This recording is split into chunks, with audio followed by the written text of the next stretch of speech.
Welcome back to the channel. Today's video I wanted to talk about the 5 most important things that I believe that you as a home buyer should be looking out for when purchasing a home in the Southern California, more specifically Riverside County area. There's a couple of these that would pertain to buying a house wherever in the United States, but a lot of these that I'm going to talk about are very, very specific to this area. Make sure you buy a home, not necessarily of what your approval letter from the bank is, but what you feel comfortable as a monthly payment.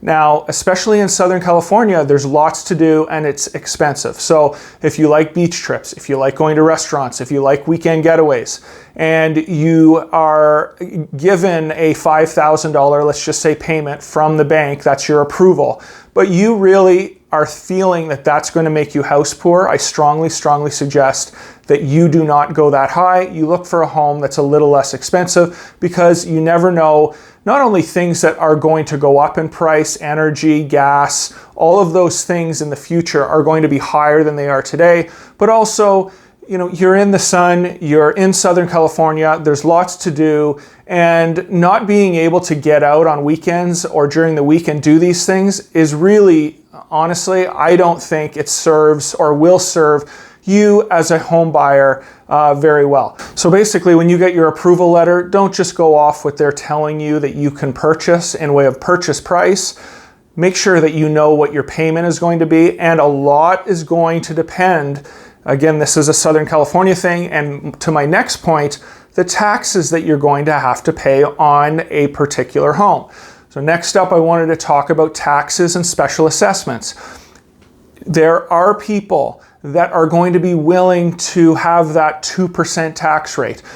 In Riverside County, it's a 1.1% base tax, but a lot of these newer communities, a lot of these communities do have what they call special assessments and Mello-Roos. It is not far-fetched to say that your payment could go up as much as $400 or $500 a month, depending on the tax rate of that specific community.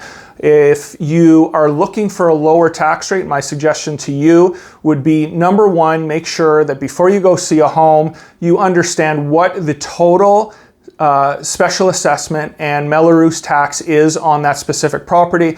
Your agent can look that up in the tax rolls. It's very simple. I'm not a psychologist, but I promise you that this extra $400 or $500 plus on top of that, all the bills, everything that is going to accumulate over the next 10 years in Southern California or throughout the United States, it's going to put a lot of stress on you guys. So make sure that when you purchase a home, go a little bit below, maybe $400, $500, $600, $700, even if you can manage that, below what your approval is, and really understand the tax rate of each individual community.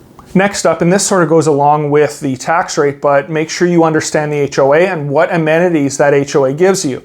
There's a lot of communities throughout Riverside County that have an HOA and really don't give you anything for that money. That's $70, $80, $90 a month. So you're really just paying maybe to have some landscaping done on common areas, and that is what your money is going to.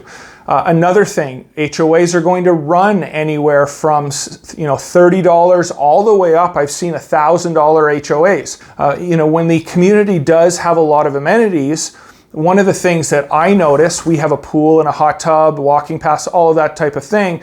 On a random Thursday or Friday, it's a lot cheaper to go to the pool and hang out or do some of the things that the community provides than going out and getting out of the house and spending $100 at a restaurant. So one of the things that the amenities in the HOA do for you is really just cut down on costs of your overall lifestyle, but also give you a lot of fun things to do. So there is the weight of, the HOA is $130 or $140 a month, but there's a lot to do in the HOA. So maybe over the month's period, us bringing a lunch to the pool, or us going at night and going to sit in the hot tub, or picking up tennis or pickleball, those type of things are going to be free. And instead of going out and doing things that are going to cost you money, overall, that $130, $140 a month is really going to save you money in the long term. So next up, I wanted to talk about the proximity to amenities. And this isn't me just talking totally.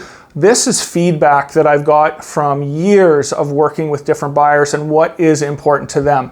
So being able to get to the grocery store, being able to get to schools, being able to get to a restaurant, being able to get to a lake to walk around, those are all things that if you can do within 10 minutes, it's really going to make your quality of life in Southern California a lot better. Even the population has grown in many of these cities to a degree where even within the city, if you are, let's say 7 to 10 miles from something, depending on when you're leaving, it could take 30 to 40 minutes to get there. So be very careful when you are searching or picking a home or a community that you pick something that is going to work for your lifestyle and way of being able to get everything that you need in a short period of time.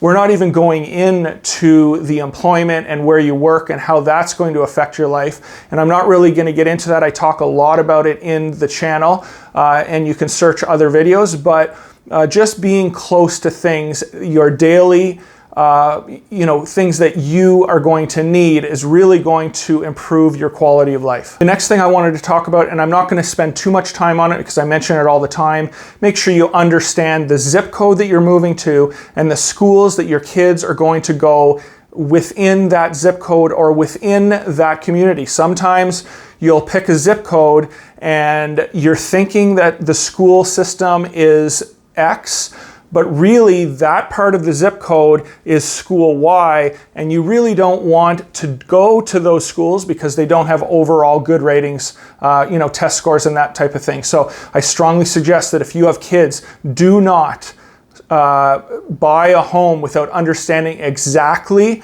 where your kids are going to go to school. And finally, this is just one of my pet peeves when purchasing a property, and I've just seen this over and over and over throughout the years. Make sure when you're purchasing a home, the community has good curb appeal and you don't buy on a busy street. I promise you that the busy street is a huge deterrent for buyers. 80% of home buyers, it doesn't matter how beautiful your home is. If you go to the backyard, you have a nice pool, but you can hear cars, that is really going to hamper the want for your home from a prospective buyer down the road or in the future. So there you have it, guys. 5 things that I would really look out for when or before purchasing a home in this area. If you have any further questions, please reach out. I've been doing this a long time. I know this area very, very well. We've appraised and sold thousands of homes over the years. And we look forward to speaking with you and answering any questions you may have. And until next time, appreciate your support and thank you again.